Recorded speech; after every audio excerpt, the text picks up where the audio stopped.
नमस्कार दोस्तों, academy check YouTube channel पर आपका बहुत बहुत स्वागत है। हम हमेशा की तरह जो भी ग्रामीण प्रतिभाएं हैं, जो 10वीं में 12वीं में या फिर नीट आईआईटी में अच्छे स्कोर लेके आते हैं, जिनका सिलेक्शन होता है, उनका इंटरव्यू हम आपके साथ शेयर करते हैं।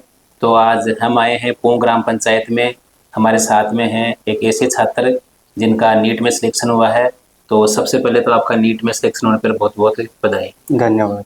आप अपना परिचय है वो हमारे दर्शकों को दे दीजिए। मेरा नाम अनूप कटारिया है।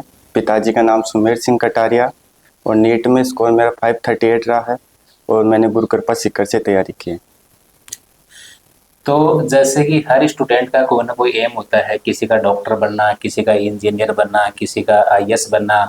तो आपका शुरू से ही ये डॉक्टर बनने का गोल था, या आपने मतलब ये प्रेरणा कहाँ से मिली कि मुझे डॉक्टरी लाइन में जाना है? जी सर, ये मतलब बचपन से मेरा ये सपना था। मेरा भी सपना था, घर वालों का भी सपना था, हम सभी का सपना था, जिसी को मैंने सच करने में काफ़ी मेहनत की है। और बचपन से मतलब ये जुनून पाला था कि हमारे मतलब परिवार में से कोई डॉक्टर है नहीं, तो मैंने सोचा कि डॉक्टर लाइन में जाएंगे, एक अच्छा डॉक्टर बनेंगे। ठीक है। आपने 10वीं कक्षा कहाँ से की थी? मैंने 10वीं और 12वीं टैगोर पब्लिक स्कूल गुडागोर जी से की है। तो 10वीं 12वीं में आपका क्या स्कोर था? 10वीं में मेरा 92% था और 12वीं में मेरा 96% था। अच्छा, फिर आपने कहाँ एडमिशन लिया? फिर मैंने गुरु कृपा सीकर में। गुरु कृपा सीकर में। जी सर। तो आपका कौन सा अटेम्प्ट में हुआ, मतलब दूसरा तीसरा कौन ये सी बार में सेकंड हुआ? अटेम्प्ट था सर। ठीक है। और कौन सी रैंक आई आपकी ऑल ओवर इंडिया में? 538 मार्क्स पे ऑल इंडियन रैंक 18,336 है और और ओबीसी ओबीसी? रैंक 8,000। ठीक है। तो जैसे आप सीकर में पढ़ाई करते थे, तो आपका जो पढ़ाई का रूटीन था वो कैसा था?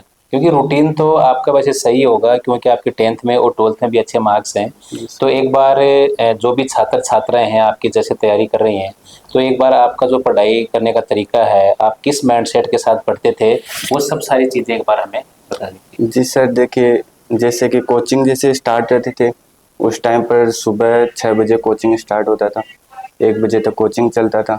फिर खाना खा के फिर थोड़ा रेस्ट करके फिर पढ़ने बैठ जाते थे। फिर 7-8 बजे तक पढ़ते थे। फिर थोड़ा टहल लेते थे इधर उधर, फिर खाना खाते थे और फिर वापस से 9 या 9:30 बजे के आसपास वापस पढ़ते थे और लगभग 11-11:30 बजे सो जाते थे। फिर सुबह जल्दी उठते थे, 5 बजे, 4:30-5 बजे उठते थे और फिर वो कोचिंग का रूटीन रहता था। और लास्ट टाइम पर जैसे हमारे डीटीएस वो गोड्स वो सब चलते थे, उस टाइम पर मतलब जल्दी सुबह उठ के 5-5:30 बजे उठ के और मतलब फ्रेश होके नहा धो के और फिर वैसे पढ़ने के लिए बैठ जाते थे। और दोपहर में टेस्ट होता था, फिर टेस्ट देते थे, उस पेपर का एनालाइज करते थे और फिर वापस से वही रूटीन पढ़ने का ये सब। तो आपके उस समय टेस्ट में कितने मार्क्स आते थे? टेस्ट में तो ठीक चल रहा था इसको, लास्ट में डीटीएस में इन सब में 650 के आसपास ही चल रहा था इसको। अच्छा। जैसे कि कोई ना कोई सब्जेक्ट ऐसी होती है कि जो कि उसमें आपकी पकड़ होती है सबसे ज़्यादा, मतलब एक सब्जेक्ट कॉन्फिडेंटल होता है, तो आपका कौन सा ऐसा सब्जेक्ट था जिसमें आपकी एक अच्छी पकड़ थी? उस टाइम पर मतलब डीटीएस ये सब देते थे तो फिजिक्स में काफ़ी अच्छा स्कोर रहता था मेरा। मैं फिजिक्स में 45 क्वेश्चन में से ऑलमोस्ट 40 क्वेश्चन तो सही होते थे हर टेस्ट में। 2 या 3 क्वेश्चन से ज़्यादा गलत होते नहीं थे उस टाइम पर पेपर में थोड़ा, फाइनल पेपर में थोड़ा पेपर थोड़ा टिपिकल सा आया तो उधर थोड़ा हो गया ऐसे। हाँ, और एक जैसे कि आपका पेपर होने के बाद में भी काफ़ी कोचिंग संस्थान और बच्चे भी बोल रहे थे कि इस बार पेपर हार्ड आया है, कट ऑफ है, कम रह सकती है। तो जब आपने एग्ज़ाम दी तो उस समय आपके कितने मार्क्स बन रहे थे? उस टाइम पे भी मतलब जैसे कि यहाँ पर आके हम करते हैं कैलकुलेट, मार्क्स को कोचिंग वाले भेज देते हैं, उतना ही स्कोर था जितना नीट में था। अच्छा, तो आपको मतलब उसी समय लग गया था कि इस बार अपना सिलेक्शन हो जाएगा? जैसे पेपर देख के आए थे तो वैसे लगा था कि शायद ना भी हो, क्योंकि 550 के समथिंग अराउंड स्कोर रहेगा, इतना ही लग रहा था। तब फिर घर पे आ गए, इधर उधर कोचिंग के टीचर्स इन सब ने बताया कि पेपर काफ़ी टिपिकल था, कट ऑफ डाउन जा सकती है। हाँ, तब ठीक थोड़ा है। कॉन्फिडेंट आया कि शायद हो जाएगा। हम्म। और एक एग्ज़ाम के दौरान हर स्टूडेंट को एक स्ट्रेस होता है कि मेरा सिलेक्शन होगा या नहीं होगा, तो उस स्ट्रेस को आपने कैसे हैंडल किया?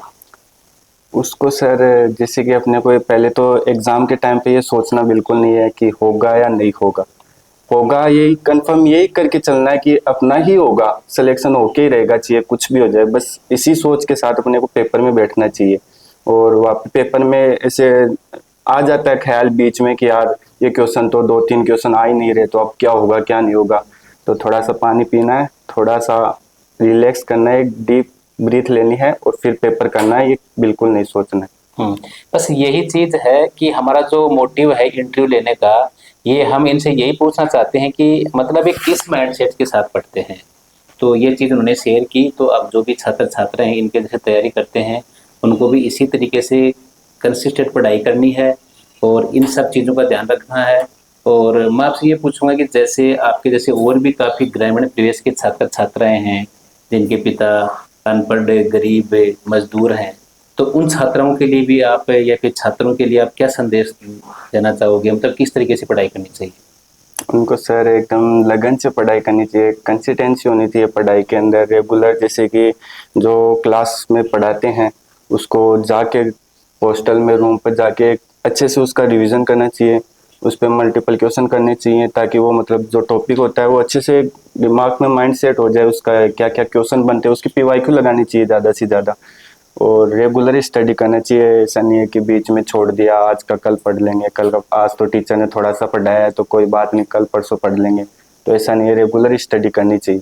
और जैसे टेस्ट लगते हैं उसका पेपर अच्छे से एनालाइज करना चाहिए अपने। ठीक है। और जैसे कि सिलेक्शन आपका हो गया, मतलब जैसे कि आपने पहले पढ़ा कि कल रिजल्ट आएगा, तो एक रिजल्ट आने से पहले और एक रिजल्ट आने के बाद में मतलब आपके क्या रिएक्शन थे? फैमिली के अंदर एक कैसा रिएक्शन था आपका सिलेक्शन होने के बाद? सिलेक्शन होने के बाद में सभी बहुत ज़्यादा खुश थे, सभी ने मिठाइयाँ बांटी हैं और मतलब बहुत ज़्यादा खुश हैं सभी। सभी डॉक्टर डॉक्टर बोल रहे हैं मेरे को, डॉक्टर के दादाजी, डॉक्टर की माँ, डॉक्टर के मम्मी पापा, ये सब बोल रहे हैं। काफ़ी खुश है परिवार में, काफ़ी हाँ, अच्छा परिवार माहौल। में खुशी और पूरे गांव में ही खुशी है। हाँ जी सर। तो अब इन सब चीज़ों का आप श्रेय किसे देना चाहोगे? सभी ने मेहनत किया, वैसे तो मैंने भी किया है, और मेरे पीछे जो माता पिता का आशीर्वाद है, दादी दादा का आशीर्वाद है, इन्होंने सबसे ज़्यादा मेहनत की है।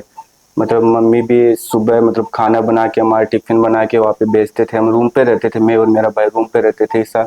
तो मम्मी भी सुबह उठकर जल्दी उठकर बस में खाना दादाजी रख के आते थे, खाना रख के आते थे, और काफ़ी संघर्ष किया है, पापा भी काफ़ी संघर्ष करते हैं वहाँ पर।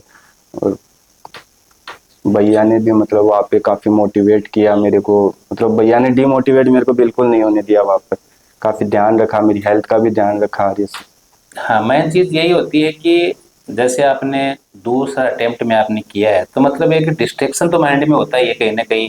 कई बार ऐसा लग जाता है छात्र को कि नहीं ये मेरे से नहीं हो पाएगा, मतलब एक डिमोटिवेट होता है। तो आपने उस समय उस चीज़ से आप कैसे बाहर निकले? कभी आपके मन में ऐसा आया कि नहीं यार मेरे से नहीं हो पाएगा?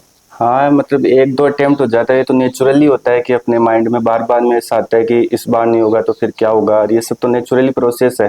पर अपने को इससे ऊपर जाना है, और अपने को मतलब होता है इसी माइंड में तो ऐसा आता है, पर अपने को माइंड में इतना ही सोचना है कि होगा, अपना होगा, हम अच्छे पढ़ रहे हैं, अच्छी मेहनत कर रहे हैं, घर वालों का आशीर्वाद है, भगवान का आशीर्वाद, अपना होगा, बस इसी से माइंड सेट से अपने को स्टडी रेगुलर करनी होती है। तो एकेडमी चैक यूट्यूब चैनल पर आप अपने इंटरव्यू देने के लिए बहुत बहुत धन्यवाद। Thank you. इसी तरह की जो प्रेरणादायी वीडियो हैं आप देखने के लिए इस चैनल पर बने रहें। धन्यवाद।